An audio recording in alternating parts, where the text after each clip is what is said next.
जी अस्सलाम वालेकुम व्यूअर्स।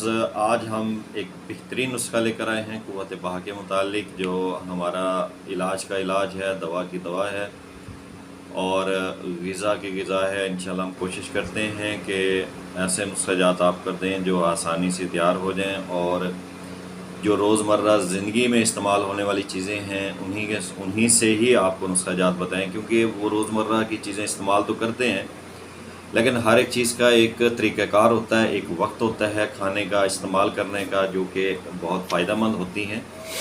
हम उस पर अमल नहीं करते, जिसके लिए वो हमें फ़ायदे के बजाय नुकसान देती हैं। तो आज एक बहुत ही आसान नुस्खा है, सिर्फ़ एक सिंगल रेमडीज़ है, सिर्फ़ और सिर्फ शहद का मुरक्कब है। इस शहद के मुरक्कब को अगर आप तैयार कर लेंगे तो इंशाअल्लाह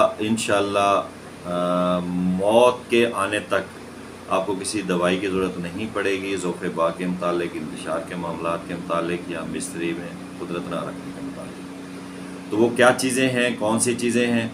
शहद खालिस एक सेर आपने लेना है, अर्क अंगूर शीरी वो आध सेर लेना है, अर्क अदरक 1 पाव लेना है, अर्क प्याज 2 किलो, शहद खालिस 1 किलो, अर्क अंगूर शीरी आधा किलो, अर्क अदरक 1 पाव और अर्क प्याज 2 किलो। सबको आपने कलीदार कोई बर्तन लेना है, उसके अंदर डाल के नरम आंच पे खड़ा करना है। जब ये आप करेंगे तो ये क़वाम तैयार हो जाएगा, गाढ़ापन आ जाएगा। जब ये गाढ़ापन क़वाम तैयार हो जाए तो इसको आप उतार लें।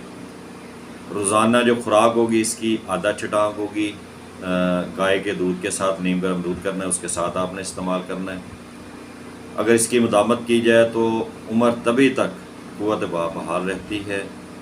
ग़िज़ा की ग़िज़ा है और दवा की दवा है, और इंशाअल्लाह ये ग़िज़ा जो है ना दवा के तौर पर साबित होगी, और इंशाअल्लाह आप याद रखेंगे और ना चाहते हुए भी इंशाअल्लाह हमारे लिए आपकी दुआएं निकलेंगी। तो लाज़मी अपनी दुआओं में याद रखिएगा और इस चीज़ को ट्राई कीजिएगा। इंशाअल्लाह आपको बहुत फ़ायदा होगा। अस्सलाम वालेकुम।